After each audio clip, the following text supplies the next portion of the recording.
The next speaker for this session is Mr. Christopher Painter, President of the Global Forum on Cyber Expertise Foundation and former U.S. top cyber diplomat. Hello, it's a great pleasure to be with you at Israel Cyber Week. I'm sorry that I can't be there in person, as many of us cannot be, and it's been great to be there in the past, and really one of the very important events on the calendar every year.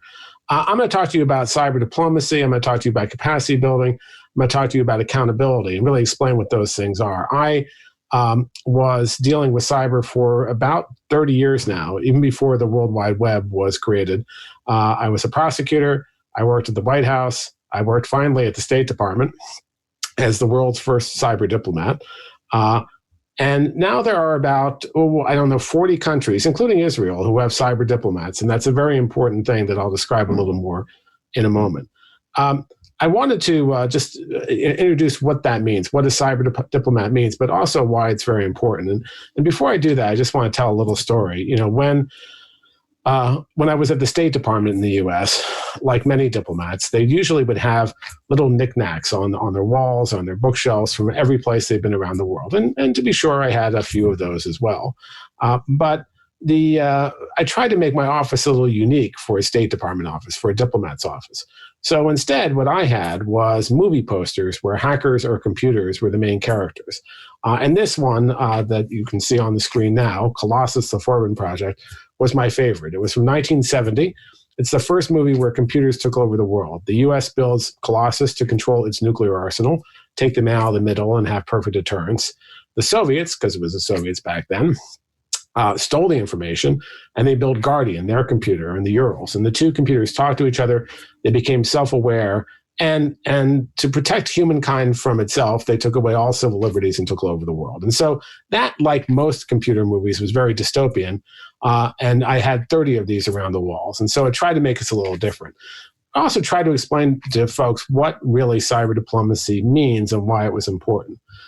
When I started my office at the State Department, the coordinator for cyber issues in 2011, as I said, we were the first ones. And so this idea of cyber diplomacy, this field of cyber diplomacy, is relatively new. I mean, less than 10 years in terms of really a global priority.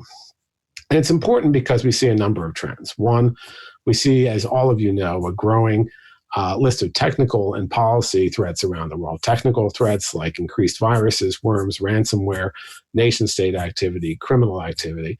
That's only gotten worse as we've gotten more dependent on these technologies. Policy threats in terms of some countries who have a very different view of what the internet and the future of the internet should look like and how they're trying to exert state control over it. So we see those dual threats. We also see debates really in almost every international forum about what the internet should be, what cyberspace should be, how it should work, how it should be governed. And that's in regional forums, in national forums, at conferences like this. That debate is happening and increasingly happening around the world. And then finally, we see almost every country that can, and I think some of the most recent estimates are over 40 countries, but I'd say every country that can, and even those that can are aspiring to, developing cyber offensive capabilities, being able to project power in cyberspace. And all of that, I think, leads to a question of what do we do about this? What do we do about this emerging issue?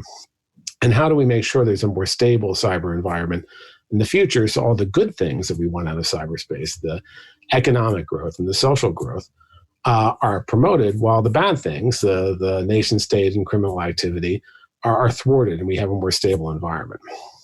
Now, one key thing I want to make on this is that part of this, I think, means we have to define cyberspace as a key national security, economic, and diplomatic priority for all of us.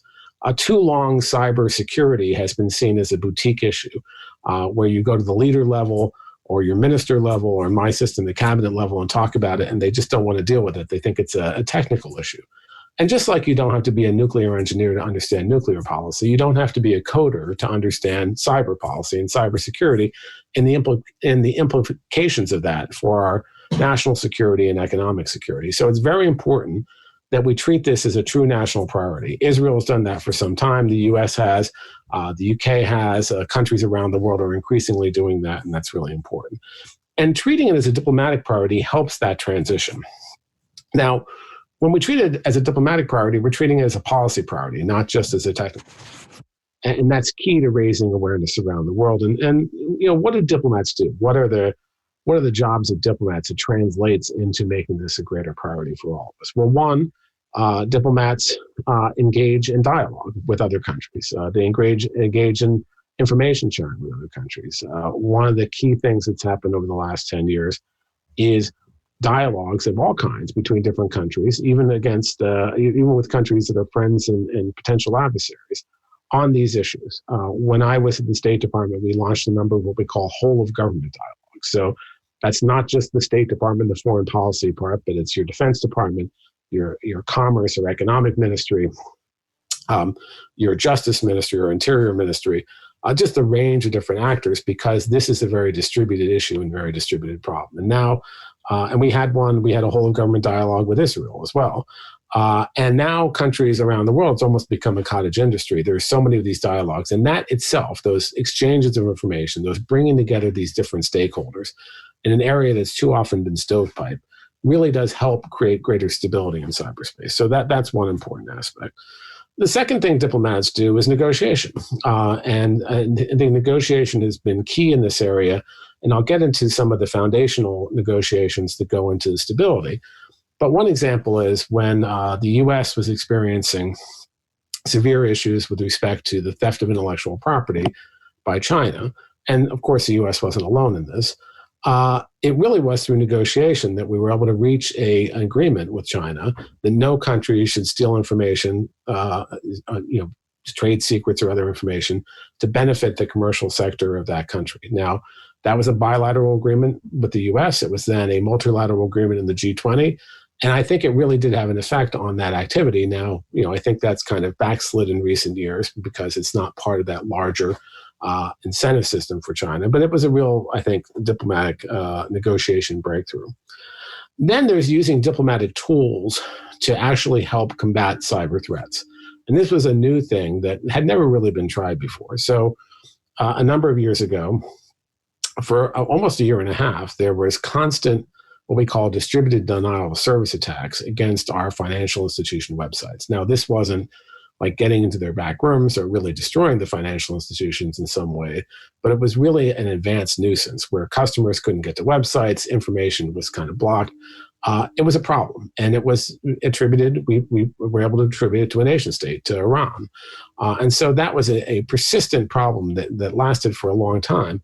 And we looked at different ways to try to counter that. We looked at technical ways, we looked at law enforcement ways, but we settled on using a diplomatic, what they call démarche, where we asked countries, because these botnets are distributed all over the world, to help us to look at potential intrusions really into their country that created these bots, and that they should take whatever methods they can, whatever actions they can to mitigate that threat.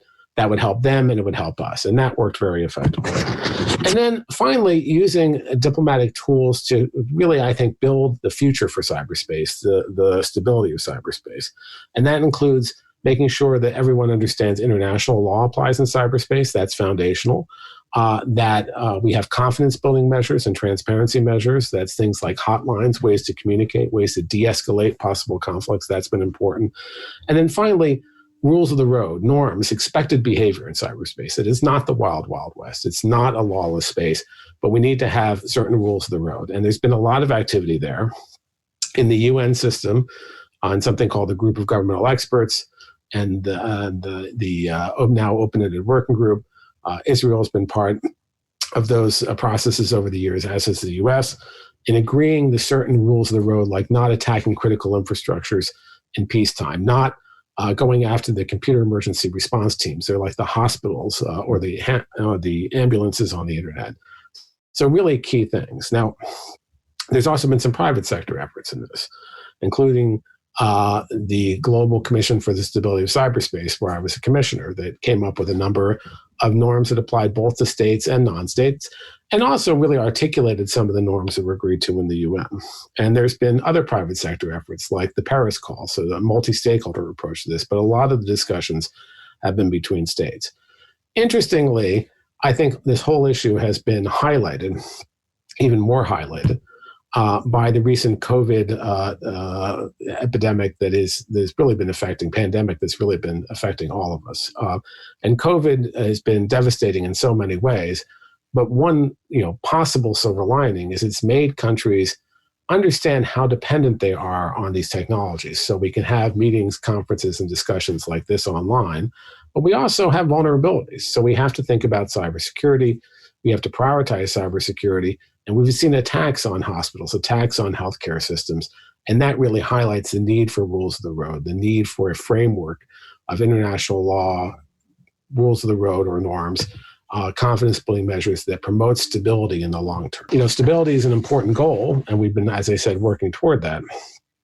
But one of the problems with that is that even if you achieve stability, even if you have the right rules of the road, if there are no consequences for those folks who violate those rules of the road, if there are no consequences for folks that violate international law, then they're really little more than just words on paper, because there's nothing backing them up. And indeed, you create a norm of inaction by not doing anything. If a country can violate a norm or violate international law and there's no repercussions, that just emboldens that country to do it again, to do it harder, to do things like the election interference in the US that happened in 2016, or some of the big recent cyber events like the NotPetya worm or the WannaCry worm. There needs to be consequences. And some of that is calling these countries out collectively, working collectively. So building alliances, another key diplomatic tool, building alliances to take collective action, to call them out, to do joint attributions. We've seen that several times over the last few years.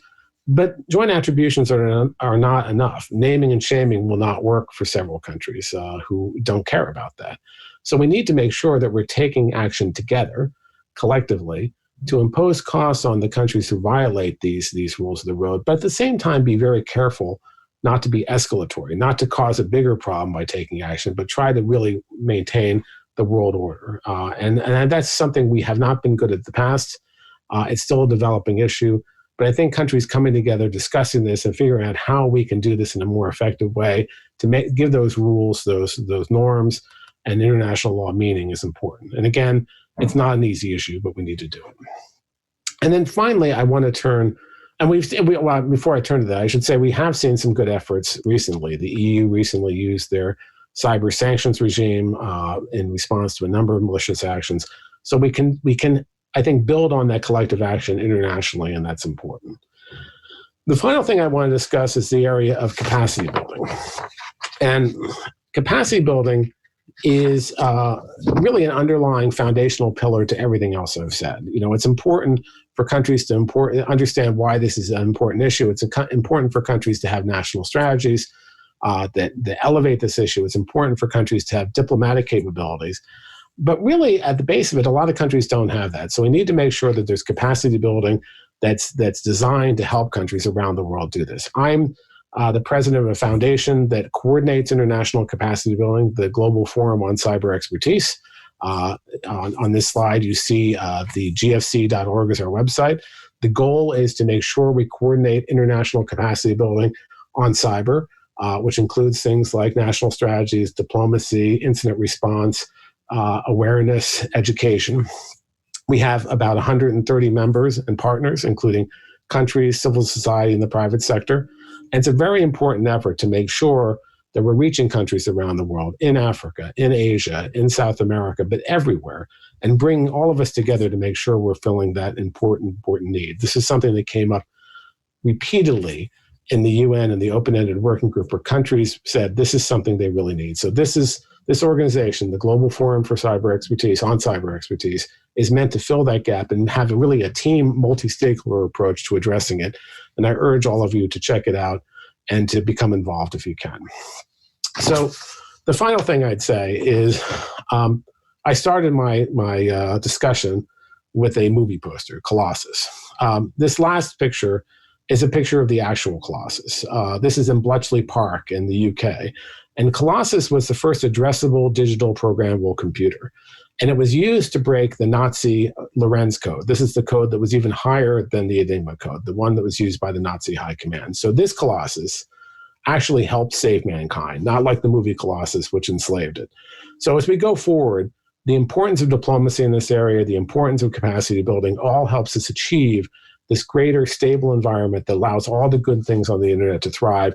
And that's why we're all here. So again, thank you for your time. It's been great to be with you. Hopefully I'll see you in person next year.